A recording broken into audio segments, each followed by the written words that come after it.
Thanks for joining us on ARC Salt Lake. I'm Jamie McGriff. It is Thursday, December 18th, and tonight we are taking a look at a new map that was just released today. It shows the risk for wildfires depending on where you live. Plus, a community and family mourning the loss of a beloved teacher. We spoke to a family, the family of Linda Garvin, about who she was and the lasting impact that she has had on countless lives. But before we get to those stories, we're going to check in with our meteorologist who's filling in tonight, Sterling Polson, with that first alert forecast. Thank you, Jamie. And here's the way things have been setting up across the western United States. We are going to continue to see high pressure over most of the southwestern part of the U.S. And we're going to continue to see this massive river of air. We call it a continuous atmospheric river that's going to be moving across portions of Oregon, Idaho, Montana, and extreme portions, northern portions of Utah. You can see we do have some cloud cover tonight, but right now there's not much chance of any precipitation out of this because it is actually out of the actual atmospheric river, which is really giving some heavy rain to the Portland area. But as we put all the clouds into motion, you can see we've just got these high clouds that'll be moving across tonight. Most of the precipitation that's been associated this afternoon has dissipated, and you can see that we're seeing all of that moving off to the north and east, where they're getting some snow up in northwestern Wyoming and eastern Idaho. There's that massive rain that's falling in Portland area, the southwestern part of Washington. The Seattle area, Puget Sound, is getting a little bit of relief from the last atmospheric river we have, so that's good news for them. But here's what we're expecting: 0% chance of precipitation in Salt Lake City all the way through 6 o'clock tomorrow morning, but it will remain cloudy, so it's going to be fairly mild overnight tonight, especially down here in the valleys. Winds are generally light, but Rock Springs is seeing some winds up to about 24 miles an hour. And temperatures right now, it's hard to believe, it's sunset. Sun's already down, 43 degrees still in Salt Lake, 40 in Ogden, 35 in Logan, a little bit cooler there. They've seen some light rain and snow up there. 33 in Vernal, 54 in St. George, and 44 in Ely, Nevada. St. George, you're going to see those temperatures dropping down into the upper 30s, 39 degrees. By 6 a.m. tomorrow, it'll actually be cooler in St. George in the morning than it will be right here in Salt Lake City. And we're looking for those temperatures to hang right there in the 40s for most of the night tonight, and the clouds will be hanging in there with us. So not much rain expected, but the cloud cover will continue, and I'll tell you when you can expect the rain to come back. And what about Christmas Day? Will it be rain or snow? That's in my first alert forecast. Stick around. She truly is an amazing person. And we were lucky enough to have her as a mom. Tonight, we're hearing from loved ones of a beloved teacher in Price who was killed crossing the street. Last night, 64-year-old Linda Garvin was leaving a work-related Christmas party when she was hit by a car at the intersection of 500 North, 300 East and Price. Leslie Duarte spoke to Garvin's daughter, who says that her mom was more than an educator. Just outside of Castle Heights Elementary, these ribbons line the streets, representing a small token of love for an elementary school teacher who meant so much to the community of Price. A walk near Castle Heights Elementary and you will notice how much the community of Price loved Miss Linda Garvin.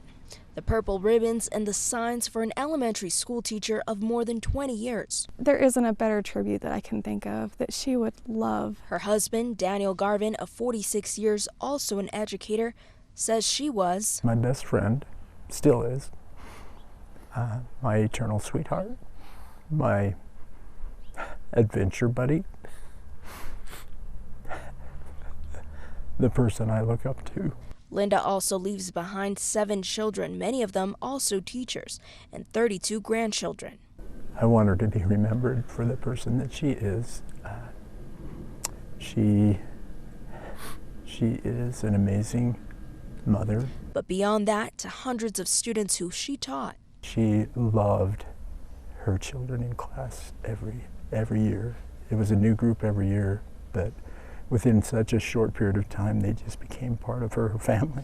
Linda died after she was hit in a crosswalk near 500 North and 300 East in Price Thursday night following a Christmas party. Her family leaving a message to the teen driver involved. Just want you to know that it's okay, and we're so sorry that happened. Price Police Department tells me at the moment they believe this was a tragic accident and are investigating it further. Reporting from Price, Leslie Duarte, KUTV 2 News. A Weber County elementary school mourning the loss of a beloved fifth grade teacher. Leandra Ditmore died 4 days after being critically injured in a crash while driving home from school in West Haven. Ditmore taught at Bates Elementary in Ogden for 14 years, where she touched the lives of thousands of students. Her family told 2 News in her final act of generosity, Ditmore became an organ donor, giving the gift of life to 6 people. She leaves behind her husband and 4 children. Defense attorneys for Tyler Robinson filed a motion to remove the entire Utah County Attorney's Office from the case. In a newly unsealed court filing, attorneys argue a conflict of interest exists because a close family member of a county prosecutor was at UVU when Charlie Kirk was shot and killed. The filing claims the prosecutor received real-time text during the shooting and shared details inside the office. The defense says that connection could compromise Robinson's right to a fair trial. A judge is scheduled to hear the motion in January. If granted, the case could be moved out of Utah County. A Utah mom on a mission to transform her tragedy into life-saving change. 2 News Investigates has reported extensively on this case involving 3-year-old Hunter Jackson and Odin Ratliff. They were killed by a parolee who had relapsed in May of 2022. Brooke Jackson spoke exclusively with Chief Investigative Reporter Wendy Halloran about her mission to stop repeat offenders by urging lawmakers to impose harsher penalties for drunk and drugged drivers before they kill. Do you think Utah is too lenient on repeat drunk drivers? Yes. How about on repeat drunk drivers who end up killing people? Yes. They usually get plea deals.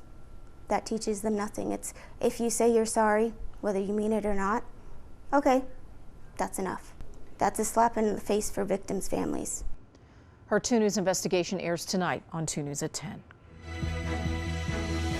And keeping an eye on your money tonight, there's a new map that just was released today. It shows the risk for wildfires depending on where you live. And for many homeowners, hearing high risk could raise concerns about insurance rates and coverage altogether. Christian Sita has more on this new wildfire map and how it could impact homeowners' insurance. A new wildfire risk map is now active. So this is where you can kind of type in your address, zoom to an area. Showing the top 5% of structures most exposed to wildfire danger across the state. But for many homeowners, one concern rises above the rest: insurance. When people hear, new fire map, they hear higher insurance rates. They know where everyone's house is, they know what's around it, and they already have their own risk map. So this is really nothing new. Tygo Rohr, Deputy State Fire Management Officer with Forestry, Fire, and State Lands, says insurance companies have long used their own wildfire models. It creates a standard map that they are required to use. Starting January 1st, insurance companies must use this map when identifying high wildfire risk. Rohr says that doesn't automatically mean higher rates or lost coverage. This in itself won't change anything that the insurance industry may or may not do with rates or coverage. Another major change is transparency. Right now there's really no transparency on what they're using for wildfire risk. Rohr says this map also gives homeowners a chance to take action. State fire officials say many homes burn not from direct flames, but from embers, and simple steps can reduce that risk long before a fire starts. The best firefighter is the homeowner before the fire starts as far as protecting their home. Parents are obviously interested in the safety of their children at school. So you can understand why a parent would want to have access to this video. And a Utah family fighting in one of the state's highest courts for surveillance video that shows that what they call corporal punishment during a gym class at school.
Here, this is quite remarkable that these parents have dug in and continued this fight.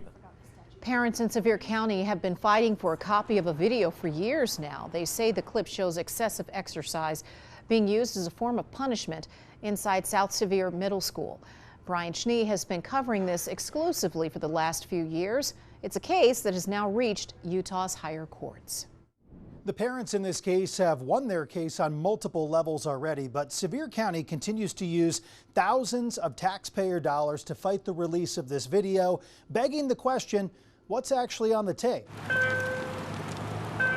Parents are obviously interested in the safety of their children at school. November 21st, 2022. We have 3 kids who have endured these endurance days. Jared and Shayna Coomer's daughter came home from school. They have a compelling interest in knowing how their children are being treated at schools. The Coomers say their daughter was sick, had excruciating pain in her arms and muscles after what was described as excessive exercise during an endurance day at South Sevier Middle School. You can understand why a parent would want to have access to this video. The Coomers submitted a public record request on March 16, 2023. They viewed the video with school administration but want a physical copy. Here, this is quite remarkable that these parents have dug in and continued this fight. That's unusual and commendable. First Amendment and media attorney Jeff Hunt has worked on cases involving Utah's public record laws for years, and says having the video made public would educate people about what's happening within school walls. The government can drag out the grant request so long and make it so expensive that effectively you are denying people access to public records. Hunt says most parents would have tapped out by now. And we're not backing down from it. But the Coomers have been through the State Records Committee, which ruled in their favor to release the video with redactions. Through digital redaction of the identities of the students, other students perhaps, who may be shown in the video. And there are very inexpensive, well-known technologies, video editing applications that you can easily redact video now and release it. From there, Utah's 6th District Court, where the judge could not order release of the video after the district argued the record was educational and exempt under Utah's public record laws. What do you think about when you hear that continuing to bog down, not just the financial aspect, but the record in question here? Well, yeah, I mean, it makes you wonder what's on the video that they don't want the public to see. Now Utah's Court of Appeals, after yet another appeal by legal counsel representing the Sevier County School District. Attorneys claim the record is exempt from release by falling under the Family Educational Rights and Privacy Act, or FERPA. 2 News learned at least $80,000 has been spent, if not more, on the defense of the school district continuing to fight the release of the surveillance video. So there's a lot of money here being thrown around for years. And in this case, it's at the expense of the community to keep this up. Yeah, these are taxpayer dollars. These are public attorneys, taxpayer-supported attorneys that are opposing the open records requests. And so we're all paying for that. And so when you think about it, why should we be paying for this expense to oppose records requests when if they do ultimately prevail and the court says this was public all along, you should have had this when you made your grammar request 3 years ago, they should have handed it over. Why should the citizen bear that expense? It makes absolutely no sense as a policy matter. Again, the Coomers have seen the video. They described what they saw and called it corporal punishment. The district got rid of what they called endurance days just weeks after the incident in 2022. This case surrounding a copy of surveillance video in a school, now at Utah's Court of Appeals. Brian Schnee, KUTV 2 News. Brian has been covering this case for a few years now, and if you want to see our previous coverage, you can find it on our KUTV YouTube page. Let's talk about the weather this evening, because the weather is being strange, if you will. Yeah, really that's one way strange. to put it. It's just unusual to be this warm this late in December, approaching Christmas time. And so it doesn't look like there's any major cold snap coming our way anytime soon for at least the next 7 days, which includes Christmas Day. 43 degrees right now in Salt Lake City. Provo's down to 36 and Ogden is 40. And here's that river of air that river of moisture that we were talking about, called an atmospheric river. It extends all the way down to the Hawaiian Islands, so it's kind of affectionately called the Pineapple Express. And it's a little bit south of the Puget Sound where they got hit by an earlier one about 10 days ago. Now this one has moved into the northwestern portion of Oregon, southern Washington, and that's going to continue to push moisture into the Montana area, and heavy snow in the Montana mountains, and that's good for them, and also heavy snow in Idaho mountains and in the portions of Wyoming. But down here in Utah, we're getting kind of mist, and we're in the mild sector of that whole weather pattern, so things are very, very warm out there. Highs today, 47 in Salt Lake, 45 in Price, 39 in Heber, 60 in Cedar City, 62 in St. George, and Rock Springs got up to 35. That's a little more winter-like there, that temperature in Rock Springs, but also add the wind chill to that. There's that long line of moisture. Hawaiian Islands are right there, so you can see it just directly. And so that makes it a very mild atmospheric river too, so coming from that direction. And you can see that jet stream, as I mentioned earlier. Some high clouds moved over us. We did have some light precipitation come from those middle and high clouds this afternoon across the northern part of the state. But most of that has ended now, so we should be in pretty good shape. But watch out, especially up in Cache Valley and over portions of the mountain passes.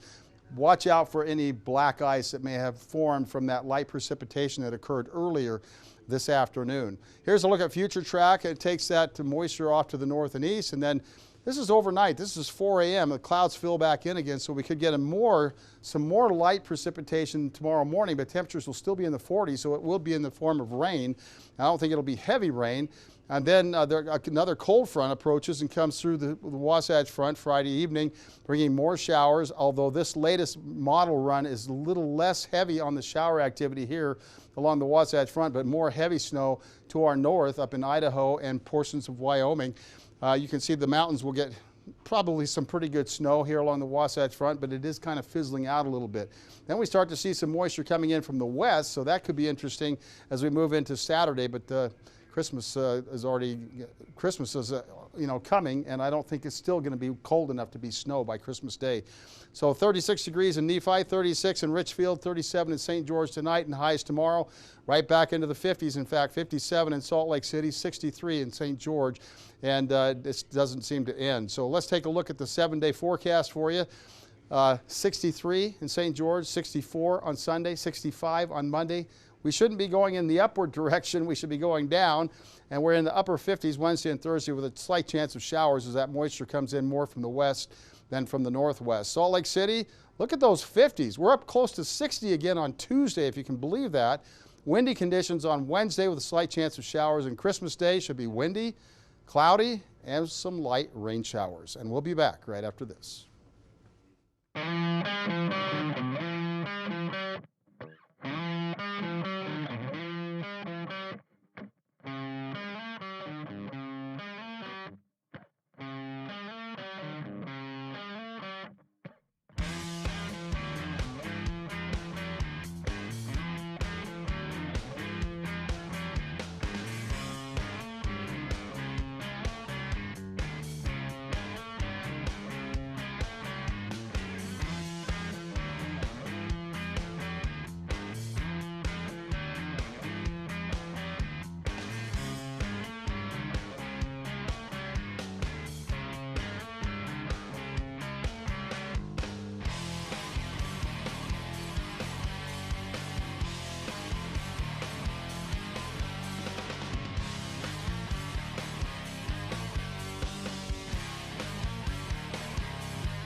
Oh, the countdown is on to 2026 in New York City. So this right here, giant 7-foot tall numbers for 2026. It's hard to believe. Yeah, those are 7 feet tall. Wow. So they arrived in Times Square today, 13 days before the big event. The 4 numerals use a total of 589 energy-efficient LED bulbs that will shine bright atop 1 Times Square at midnight on December 31st. This marks one of the final pieces used in the historic annual event. The Constellation Ball arrived last month, and organizers say it's the largest one yet. That is so cool. The 2 new Salvation Army Angel Tree, presented by Cypress Credit Union and sponsored by Smith's, Whipple Service Champions, Utah Ford Stores, Balance of Nature, and Summit Sotheby's International Realty. The 33rd annual KUTV Salvation Army Angel Tree is still underway, and you can still help someone in need. Just scan the QR code on your screen to make a donation. Have a good night.